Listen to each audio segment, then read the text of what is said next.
Baiklah, selamat sore kepada Ibu Asveni yang kami hormati selaku dosen pengampu dari mata kuliah Pengauditan 2, kelas A Kampus Palembang, Fakultas Ekonomi, Universitas Sriwijaya, program studi akuntansi.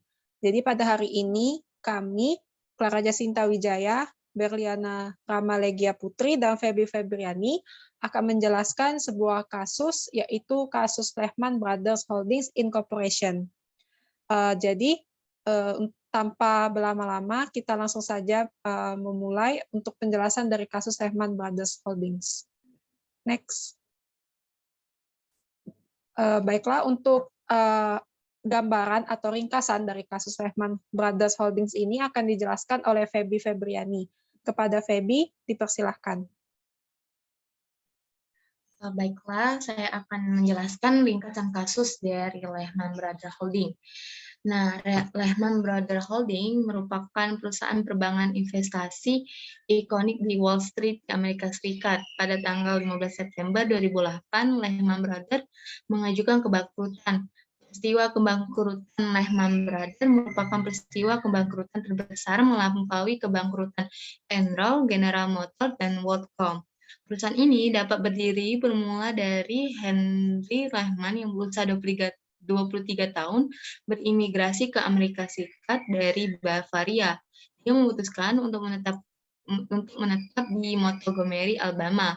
Setelah tahun berikutnya, dua saudara Henry, yaitu Emmanuel dan Mayer, bergabung dengannya di Montgomery dan membuka toko retail. Toko retail inilah yang menjadi awal mulanya terbentuknya perbankan investasi Lehman Brothers Holding, INC, yang amat terkenal di Amerika Serikat. Selanjutnya. Namun di balik ketenaran dan kesuksesan dari Lehman Brothers, simpan permasalahan. Perusahaan ini menggunakan transaksi repo sebagai alat untuk mengurangi rasio lever bersih perusahaan mereka. Hal ini dilakukan dengan cara memanfaatkan pengecualian dalam PSAK 140 yang menyatakan bahwa peminjam repo dapat mencatat transaksi tersebut sebagai penjualan surat berharga, sehingga Lehman Brothers memperlakukan repo 105 sebagai penjualan dan bukan sebagai transaksi pembiayaan. Selanjutnya.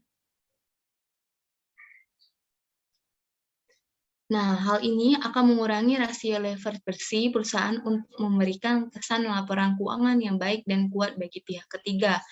Untuk mengkonfirmasi bahwa transaksi tersebut dapat dianggap sebagai penjualan, maka manajemen Lehman berusaha mendapat surat opini yang mengizinkan perlakuan akuntansi penjualan yang sebenarnya di bawah hukum Amerika Serikat. Akhirnya, manajemen Lehman berhasil mendapatkan surat opini yang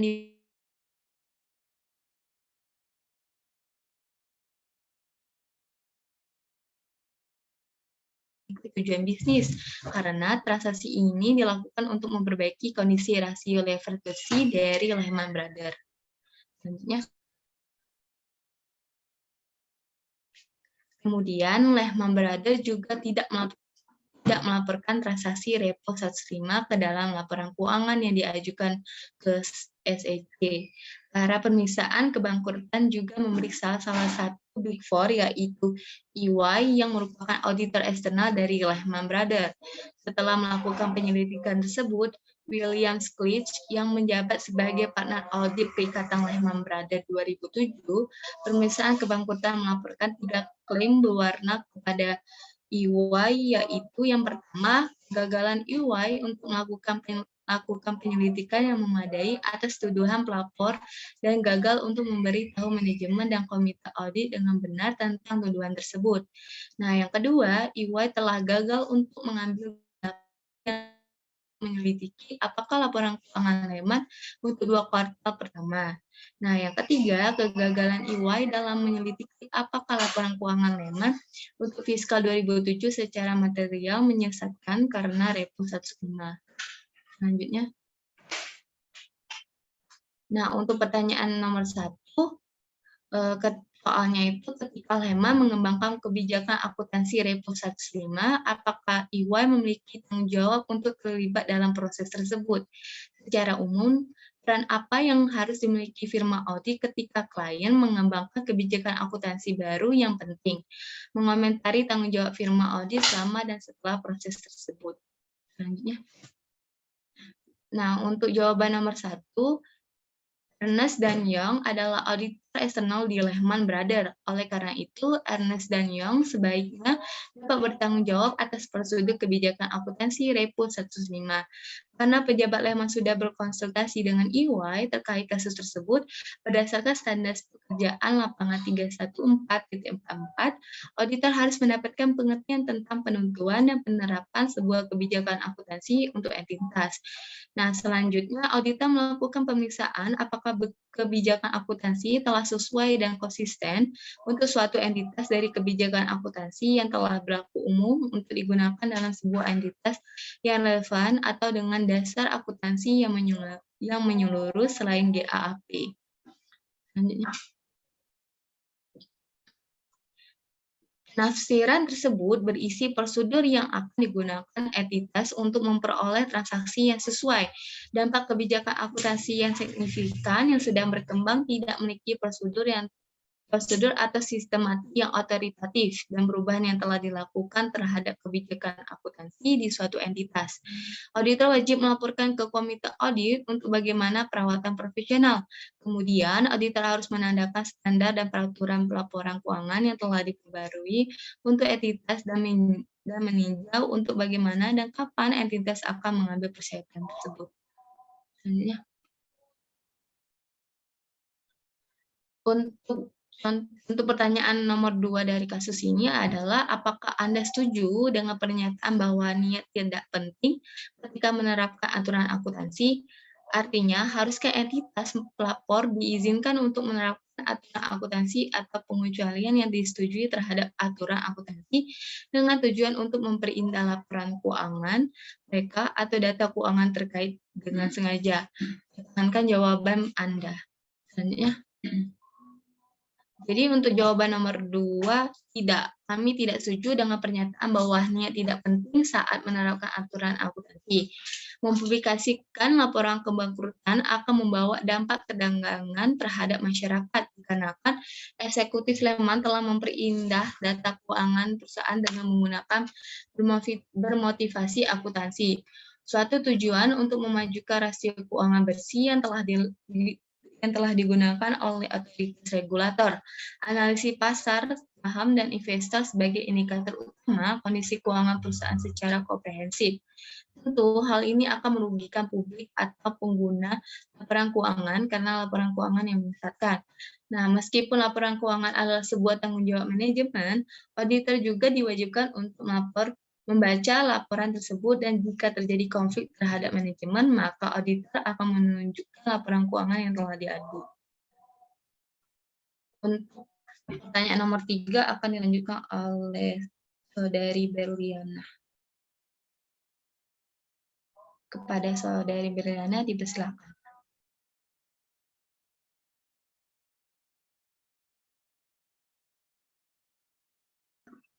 Baiklah, selanjutnya saya akan menjelaskan pertanyaan nomor 3. Apakah auditor memiliki tanggung jawab untuk menentukan apakah transaksi penting klien bermotivasi akuntansi? Pertahankan jawaban Anda.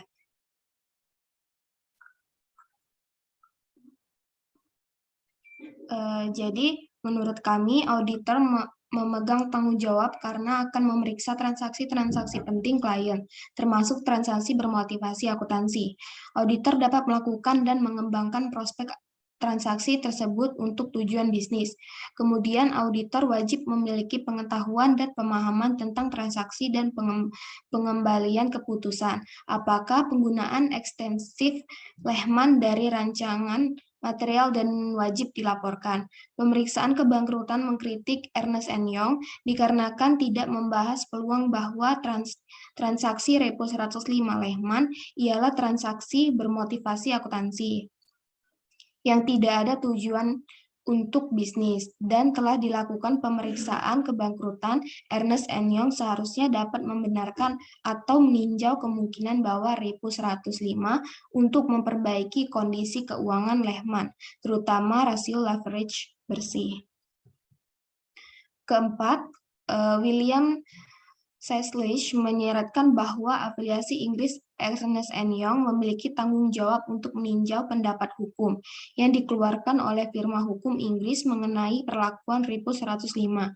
Sebagai penjualan sekuritas, apakah Anda percaya bahwa Saisley atau salah satu bawahannya harus meninjau surat itu? Mengapa atau mengapa tidak? Secara umum, bagaimana seharusnya tanggung jawab untuk berbagai aspek audit multinasional dialokasikan di antara kantor praktik individu yang terlibat dalam perikatan? Kami tidak percaya. Sesuai yang dinyatakan AU, bahwasanya surat hukum yang disertai dengan kesimpulan menggunakan bahasa yang kualifikasi tertentu tidak akan memberi bukti persuasif bahwa transfer aset keuangan sudah memenuhi kriteria berdasarkan FAS. Tidak hanya itu, surat link letters yang penuh pernyataan kualifikasi tetapi Ernst & Young juga mengetahui bahwa di Amerika Serikat tidak ada firma hukum yang menyetujui transaksi repo 105, dan juga Lehman harus melakukan transaksi repo 105 melalui afiliasi yang berbasis di Inggris. Pertimbangan Ernst & Young ini gagal mengenai apakah ini dapat mengandalkan surat opini link letters sama sekali, di mana surat tersebut berhubungan dengan sekuritas yang berasal dari Amerika Serikat.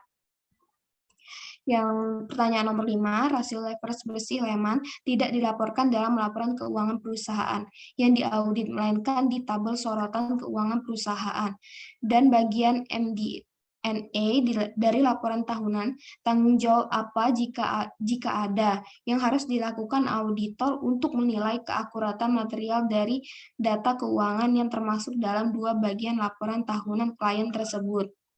Jawabannya, adapun tanggung jawab dalam auditor dalam menilai keakuratan material dari data keuangan yang termasuk dalam 2 bagian laporan tahunan klien. Di antaranya, yang pertama itu standar profesional auditor independen AU 312.10 PCAOB yang berisi menghindari pemberian tolak ukur kuantitatif khusus auditor untuk materialitas. Yang kedua, pernyataan standar mengenai pertimbangan auditor atas materialitas ialah masalah pertimbangan profesional dan dipengaruhi oleh persepsi mengenai kebutuhan orang yang memiliki akal sehat akan mengandalkan laporan keuangan. Yang ketiga, pentingnya dalam mempertimbangkan perspektif penggunaan untuk menentukan apa material dinyatakan dalam AU 9312.11 PCAOB sebagai dalam seluruh kasus elemen terpilih harus mencerminkan pertimbangan auditor dan ukuran yang paling mungkin dianggap penting bagi penggunaan laporan keuangan. Yang terakhir, menurut UU 931317 PCAOB, faktor kualitatif harus mencakup potensi efek salah saji pada tren dan potensi efek pada kepatuhan entitas terhadap ketentuan peraturan. Selanjutnya akan dijelaskan oleh Clara. Untuk Clara dipersilakan. Baiklah, terima kasih. Untuk pertanyaan ke-6 ini, transaksi repo mengurangi rasio leverage bersih Lehman dari 17,8 menjadi 16,1 pada akhir tahun fiskal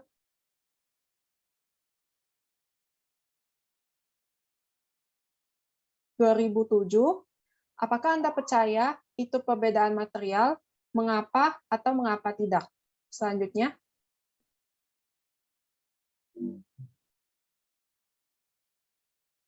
Jadi, untuk jawabannya adalah kami percaya bahwa itu merupakan perbedaan material. Tujuan utama dalam transaksi repo 105 Lehman adalah untuk menunjukkan leverage keuangan yang menguntungkan.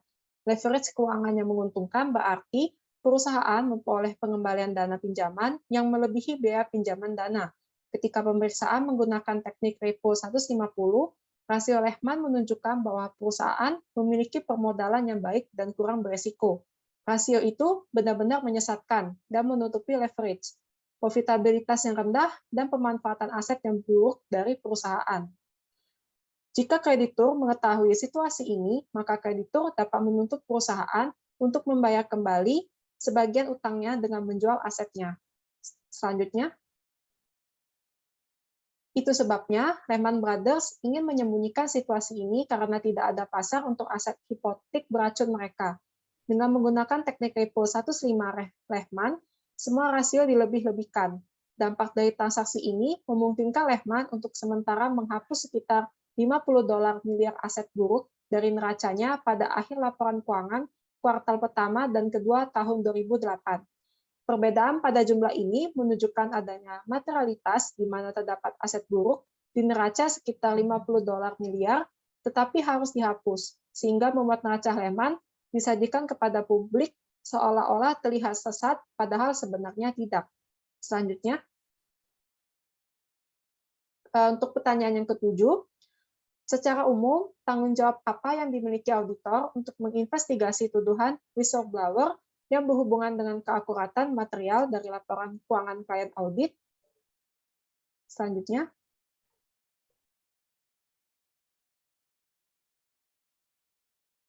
untuk jawabannya, jadi bagian 301 dari Sarbanes-Oxley Act mewajibkan komite audit untuk menetapkan prosedur dalam menerima, menyimpan, dan menangani keluhan yang diterima oleh perusahaan mengenai akuntansi, kontrol, akuntansi internal, atau masalah audit. Akibatnya, Komite Audit Lehman mengidentifikasi anggota senior sebagai whistleblower. Komite audit mengarahkan tim audit internal Lehman dan auditor eksternal untuk menyelidiki tuduhan tersebut. Namun, tuduhan pelapor tidak dianggap sebagai jenis bukti audit berdasarkan AU 326. Kompetensi bukti didefinisikan di bawah AU 326.21 sebagai bukti kompetensi terlepas dari bentuknya yang harus valid dan relevan. Selanjutnya, kemudian EY tidak mengungkapkan bahwa berbagai langkah yang diambil pimpinan eksekutif untuk menyembunyikan masalah keuangan. Karena keandalan sumber pelaporan dan sifat tuduhan, EY sebagai kantor akuntan publik harus menghormati dan menjunjung tinggi kode etik industri, karena akan mengekspos tanggung jawab perusahaan. Oleh karena itu, EY harus serius dalam mempertimbangkan tuduhan ini, karena dapat mengubah keandalan dari asasi manajemen. Selanjutnya, dan untuk pertanyaan yang terakhir, EY adalah terdakwa dalam tuntutan hukum terkait Lehman yang diajukan di pengadilan negara bagian dan federal. Identifikasi faktor-faktor yang mempengaruhi paparan hukum EY antara tuntutan hukum yang diajukan di pengadilan negara bagian versus yang diajukan di pengadilan federal. Selanjutnya, baiklah, untuk jawabannya, secara hukum, investor dapat memilih untuk menuntut auditor berdasarkan undang-undang negara bagian atau undang-undang federal. Undang-undang beraneka ragam dari satu negara bagian ke negara bagian lainnya. Tetapi di bawah hukum negara bagian, klaim kelalaian auditor negara bagian yang terjadi ketika auditor melanggar tugas kehati-hatiannya dapat menyebabkan kerusakan. Di bawah Undang-Undang Federal, investor dapat menuntut auditor berdasarkan bagian 10B5 dari Securities Exchange Act. Aturan 10B5 melarang penggunaan perangkat, skema, atau tipuan untuk menipu dan menimbulkan tanggung jawab untuk setiap salah saji atau penghilangan fakta material apapun atau fakta yang dianggap penting oleh investor dalam keputusannya untuk membeli atau menjual saham. Selanjutnya, di bawah Undang-Undang Federal, investor dapat membawa klaim mereka ke dalam proses gugatan yang meningkatkan risiko kewajiban auditor. Selain itu, investor tidak diharuskan untuk menunjukkan ketergantungan pada laporan keuangan atau laporan audit.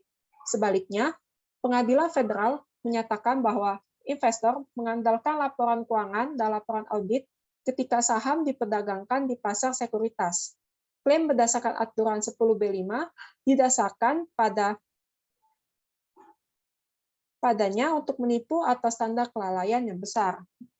Selanjutnya, oke, baiklah, itu dia pembahasan kami untuk kasus Lehman Brothers.